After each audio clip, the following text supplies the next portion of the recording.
And with that, we were concerned last year about the logistics, the situation in the ports, capacity and the shipping and so on.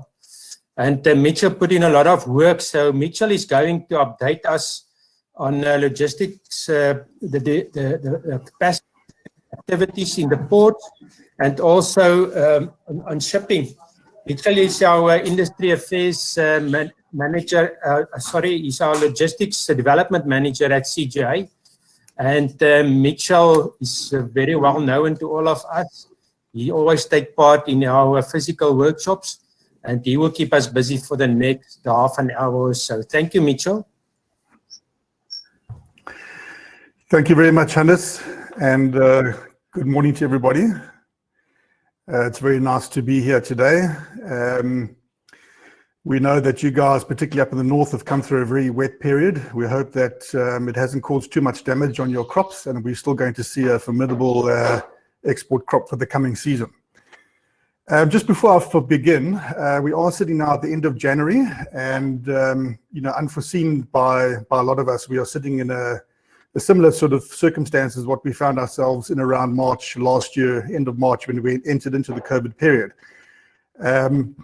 So unfortunately, as we stand now, we are sitting in a similar circumstance, but hopefully by the time March comes, we'll see a better situation as far as the COVID is concerned. But as I sit here, I see Justin Chadwick is online with us, and I just want to mention that you probably don't realize what the CGA was involved with last year, but just to recognize Justin's leadership in overcoming a lot of the obstacles that we faced last year. And he stood up as a leader and got us through that and helped you to export that 148 million cartons.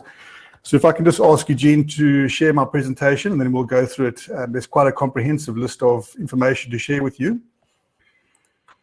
So I think Paul covered logistics in terms of the industry's growth quite well. I think when it comes to logistics, I think that is very important to understand, what the industry is going to face as far as ports, infrastructure, capacity, and particularly future logistics development on the back of that growth that you see. And we've been talking about the growth for a number of years, so we know it's coming through. And yes, I think Mr. Milan Talvas told us about 2 years ago, he thinks it's going to get to surpass 200 million cartons, and we're very much on track there. So he was quite right in saying that. So as I move on, I'm going to just cover basically the three key citrus corridors that we have in our country, the northern regions, from KwaZulu-Natal all the way through to Swaziland, Mpumalanga, Limpopo, Zimbabwe, which export predominantly through Durban. We'll also talk about the Eastern Cape, the Potensi, Sanders River Valley, and the Eastern Cape Midlands, which exports predominantly through Kucha and PE, as well as some fruit through Cape Town for Europe and North America. Northern Western Cape regions extending from Cape Town all the way through to Uppington, into Orange River and into Namibia, which exports predominantly out of Cape Town. So as I talk, we're going to speak specifically around the developments of each of these key corridors, because they are operating very independently and very seldomly interface with each other, apart from when the fruit enters into the vessels. So I'm going to talk about each region specifically on the logistics development, some of the constraints, and particularly on the shipping aspects as we move on in the presentation. So very much in terms of what Paul shared with you, this is just showing historical data in cartons. What you can see there, the 2020, which I'm showing as estimate, but we have actually concluded it. I need to update that. 148 million cartons around about were produced and passed for export last year. So you can see up quite significantly from 2019 and the last peak in 2018 of 134 million. And going forward to the next 3 to 5 years, a potential 175 million. And then we're going to go surpass that going into what Paul has shown into the future. So specifically, the Eastern Cape saw a very big increase in their production last season, which went up to about 41 million cartons. Going forward, we're likely to see 53 million cartons. You can see that that's predominantly driven by lemons and the soft citrus, which I'll show you the volume now. From the northern region, last year, Durban, the northern region exported or produced 80 million cartons. The highest before that was 2018. And 2019, significant reduction. Going forward, another 10 or 11, perhaps 12 million cartons likely to come from the north to enter Durban. The Western Cape saw a big increase of about 5 million cartons, and very much on the soft citrus side. and going forward, going up to about 29.5 to 30 million cartons. Perhaps the soft citrus, I need to maybe look at Paul's long-term models. We might need to update that because the Boland area is definitely growing much larger than we expected in terms of the soft citrus. So there you can see from the South African and Zimbabwe side that, we're largely seeing lemons and soft citrus driving the growth. So it's important for us to capture that. If we look at the exports in terms of pallets, very similar. All the ports showing a very big increase, and we're likely to see the pallet volume going from 1.8, 1.9 million to about 2.3, 2.4 million pallets. Now, if we look at each region, let's talk specifically in terms of production and exports. How are we going to be able to manage this massive growth? So if you have a look at this chart, this is basically showing you what I've modeled in terms of the next 3 to 5 years in terms of growth of the different commodities. And you can see the in the red block there, basically a description in terms of how I foresee the layout going. So we're definitely seeing a lot earlier lemons. In fact, the first containers of lemons were exported, I think it was yesterday or today. So that is already very, very early in terms of lemon from the northern region out of Durban, and we're likely to see that growing quite strongly going forward. Your grapefruit volume will probably bounce back. We hear very positive results from our growers up in Hoedspruit, let's tell you, although we still need to see what this cyclone Eloise did to that scenario. The navels, a lot of later navels, Cambrios, running into your early Valencia production as well as your mandarins, and that's really where our significant issue is going to come. If there's going to be an overlap of late mandarins, your later navels going into your early Valencia season, and that's going to cause a very, very high peak through the Durban ports. And that's going to be between week probably 24, 25 up to about week 34. So we need to be cognizant of the fact that we need to manage that as best as possible. And that's going to cause a lot of constraints through the supply chain as the way I see it. And that's how we need to focus on how to manage that. So just quickly, I'm going to show you a summary of the developments for the Northern Corridor, just in terms of how we are progressing on some of the projects we're working on, as well as the infrastructure and port developments. So we know the production peak is going to come between week 26 to 34 annually, and that's our main focus, is how to manage that. Your transport demand is probably not even going to it's probably going to exceed it quite high in that period, from 1,800 truck trips a week to about 2,300 truck trips per week is going to put a massive demand on the transport industry. Road transport specifically. If we look at the soft citrus categories, your reefer trucks, soft citrus development across the entire country, and the need to remove that in refrigerated trucks from the production areas to the ports is going to put a massive strain on the amount of reefer trucks that are going to be needed to move the fruit into ports because of that specific requirement to pre-cool. Now, going forward, I'm going to let you know there are a few obstacles that we're going to be seeing in the northern regions corridors through Durban. Unfortunately, we are massively constrained with infrastructure, and if we don't see progressive development, when this volume does come in, we're going to be sitting in a negative situation. So I've been working with a lot of different port group stakeholders, different forums with Transnet, with the council, with the provincial municipality, to ensure that infrastructure is going into an extremely high rampant development stage so that we are able to keep up with our exports.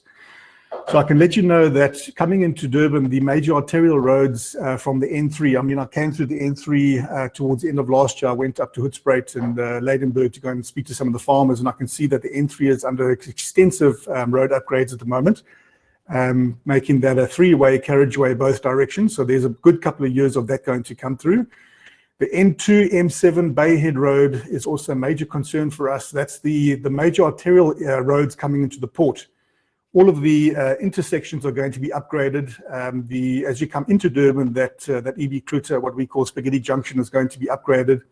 The upgrades to what we know as Edwin Swales, M7, even further down, that's all going to be upgraded. So we're going to see a restriction or constraint on the movement of trucks, specifically moving around the Durban port area. And that's going to be for the next 5 or 6 years. So we need to be cognizant of and mindful of that. That needs to happen. And particularly Bayhead Road will be going through upgrades, if not this year, maybe next year, extensive upgrades, even new roads going into the port from the South Durban Basin. And that is going to also cause us a bit of upset. But just to comfort you, I will be part of all of these developments to ensure that we keep up to date with what's happening and keep you informed. Rail transport, again, on the back of those two specific comments, is highly imperative for the Limpopo area. You know, our drive is to move 10,000 containers per annum. Last year, the industry went to about 2,500 containers, so quite a big increase there. So that is definitely something that we are working very strongly with Transnet, including the Limpopo government, to ensure that is rolled out. So I'm going to show you a slide on that shortly. Cold store capacity in Durban is increasing. We've done a lot of extensive work with the main cold stores, FPT, MFT, Main and Wharf, Durban South, Somerset, ECS, Gochill, and Precool. They are very cognizant of the fact that there's going to be a massive increase, and they are expanding as much as they can. So the capacity in Durban is quite a lot higher than it was in previous years to cater for that additional fruit. Specifically, I'm going to talk to you about the Precool development, which is the most substantial that's coming into development, and I've got a little slide for that in a few moments' time. A big factor going forward is obviously how productive our ports are, particularly the Durban Container Terminal for the northern region. I can tell you this much, that across all our port systems, we are very unsatisfied with the productivity of the container terminals, particularly on the water side, as well as on the land side, and we know that there's a lot of congestion going into those terminals. As we see the growth in refrigerated containers moving from our port systems, our terminals have got to start to be more productive, particularly handling the trucks into the terminal, the planning of the reefer stacks to ensure that we are able to synchronize that flow from the cold stores to the ports, and then moving the containers onto the vessels, ensuring the vessels are moving through the ports as fast as possible. This morning I did a calculation on the vessels. There's 15 vessels currently at anchorage outside our ports between Durban and Cape Town. Durban there's 6 or 8 vessels, Cape Town there's 6. We had the weather's had a big impact on the vessel moving through the ports, and our low productivity is causing a massive delay on our ships. So we have a high-level meeting with Transnet, and that's one of the biggest parts of the agenda we're going to discuss, is making sure that our ports are much more efficient. Another unfortunate but necessary development is, and I'm going to show you a picture if you don't know what the port looks like, the Durban Container Terminal North Quay will be going through a deepening phase over the next 6 years. It's very necessary to cater for the additional larger size vessels coming into the port. That's going to impact our main string services, which is mostly your MSC vessels, your Safari, which is the Far East service, the FAC service, which is also Far East. These are the bigger vessels coming into the port.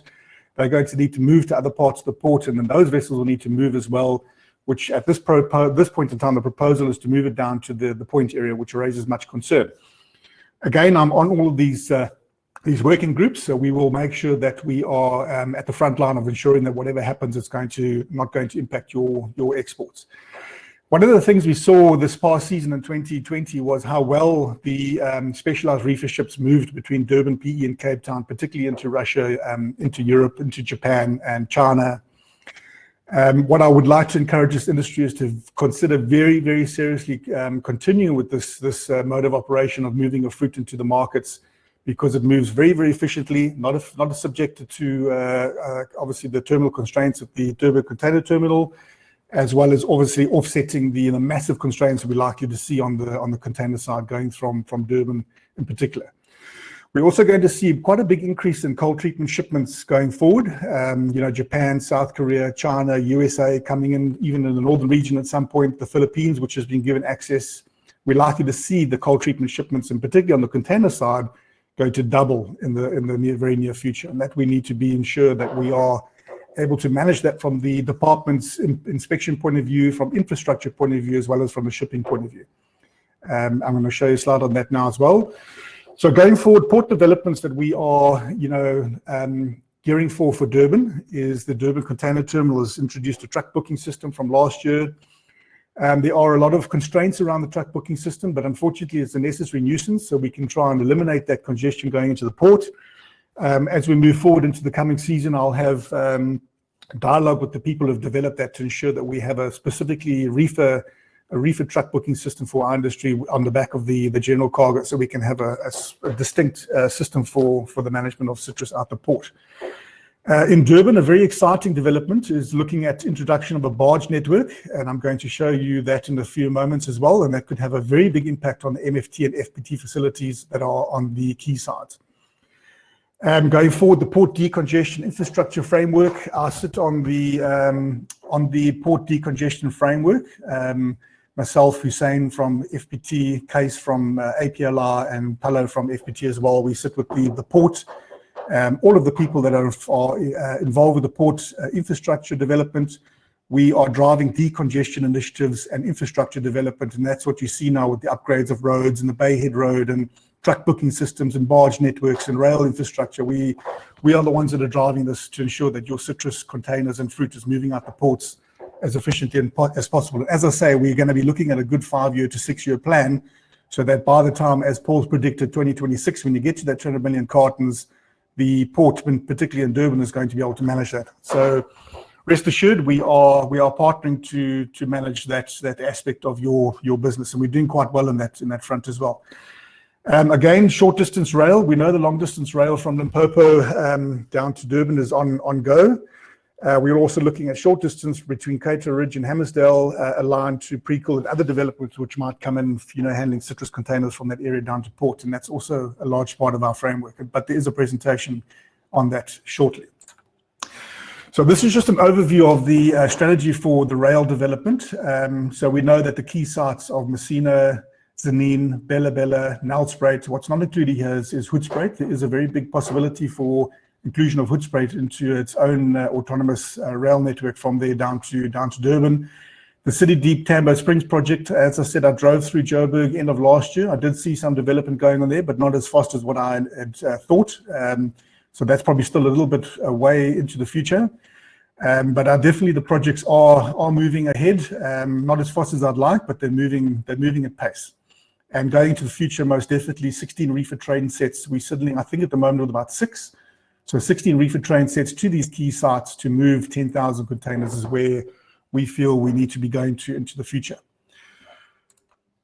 Just on the Precool, why I'm showing this, not on their behalf of any marketing purposes, but purely because we've been under pressure to ensure capacity development in Durban is happening. And as I've mentioned, the existing facilities are there, but why this is so important to consider is it's a little bit further out of the port into the Hammersdale, Cato Ridge area. There's massive development happening at Cato Ridge at the moment with rail terminals, container parks, truck stop facilities.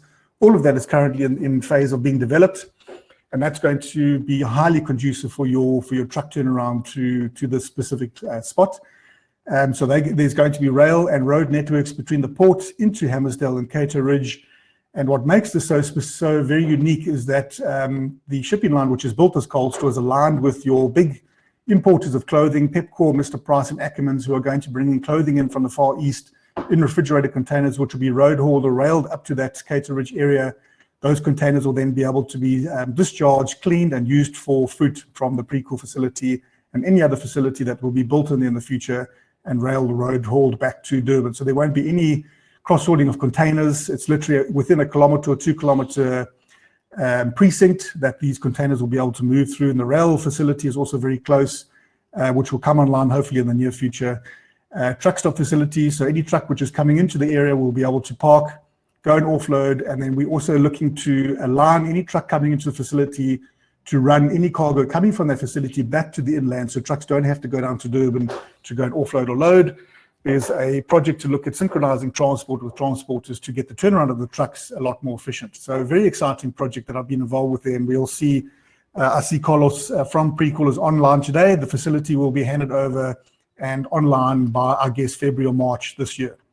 And it's also very much aligned to soft citrus commodities, which are in high growth in the northern area because of the cold chain footprint in that facility. So quite exciting. So if we look at the Barge Network, this is very much an FPT-driven project, and MFT, I beg your pardon. Why this is such a key development is that if we look around the port at the moment, there's a lot of trucks which are moving between facilities and the Durban Container Terminal on the road networks, and it's causing massive congestion.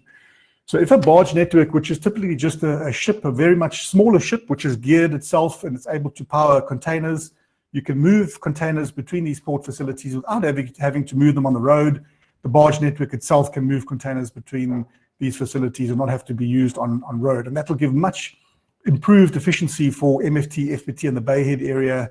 I believe APLR have bought or have gone into an agreement with overtaking the Bay or taking over the Bayhead cold store as well. So that'll also give a footprint for citrus, which could also then come online to this facility. So as I've said to the Transnet seniors, This could be moving towards a much more expansive, productive, efficient, and cost-effective port container handling network, and could then also see a lot more freight come back to the ports, which has been moving away and migrating to outside facilities. So we are at the front line in terms of hoping this will be introduced into the near future. We've been working quite well with FPT and Transnet and other stakeholders to look at the evaluation of this. So how this is going to work essentially is just quickly a brief overview. If a deep sea vessel comes into Durban, let's say it's sitting at Pier 1, a container could come off a deep sea vessel, go onto this barge, move down to an area such as Bay Head or into Maiden Wharf, taken off the barge into a facility there, de-stuffed. The container could then go to a facility there to be cleaned, ready for an export commodity, put back on the barge and taken to the deep sea terminal for export, and that wouldn't necessarily go on the road. So for reefer goods, for citrus, the same. The empty containers that come into the port are being road hauled all the way to facilities around the port, as far down as the Amanzimtoti for cleaning, and then taken all the way to the facilities again to be packed. These containers could come off deep sea vessels, put onto the barge from the terminals. We could see container depots being built around the Bay Head area, into Maiden Wharf, or even at the Point area, where these containers could then be cleaned, loaded with citrus, put back onto the barge, and then moved to the deep sea terminals for export. So there's one or two barges that are looking to be introduced to the port, and if that happens, we are very confident that we're likely to see a major game changer for the port, as well as particularly for citrus, for these key citrus terminals. So let's watch that very closely. It's an exciting development, and I'm hoping myself that will happen in the near future. Okay, so moving from the northern regions down to the Eastern Cape. Again, the Eastern Cape is also likely to see major growth. And again, looking within the red box, it'll basically give you a insight in terms of what we found. Very similar is the lemon growth from the Eastern Cape, particularly Sanders River, is going to be quite extensive. That's going to run over into the Naval, Lake Mandarins and Valencia areas production. You can see that there's going to be significant growth on the Eastern Cape side as well. So if we look at production again, the peak from week 15 to 25, transport demand is going to be quite high, but fortunately it's very close to the ports, so perhaps the truck turnaround will be a lot quicker. We are discussing a container rail project between Kucha up to the Addo Sanders River Valley area. Unfortunately, because of the distance, it does make the feasibility of the project come into question. But I think as we move on into the future, when we do see massive constraints on transport and containers, that perhaps it might be something that is going to be a necessary development for that area to cater for the additional containers leaving the port. Cold store capacity could be a challenge in the peak season because of the massive increase, but Addo Cold Store have geared up and increased capacity quite a lot, with room to increase as well in that area. The PE cold store facilities increased, also room to expand. APLR, the MFT alarm facility in Durban, has also building a facility in Kucha, and that's likely to come online this coming season. So most definitely capacity is there for the growth for that area. And also with, if there are constraints, the Cape Town port can be used for, exporting to Europe, Russia and North America, which is currently happening at the moment. So a big factor for that area, and what we've learned over last season in 2020 with the massive increase, is that terminal is very, very plagued with wind delays, which is a massive problem for exporting of containers, particularly reefer containers, into the stacks. We also are going to need the PE container terminal continue going forward to complement the NCT terminal, to ensure that we have two terminals to be able to move containers to. We saw last year it worked extremely well, and that will need to be considered going forward.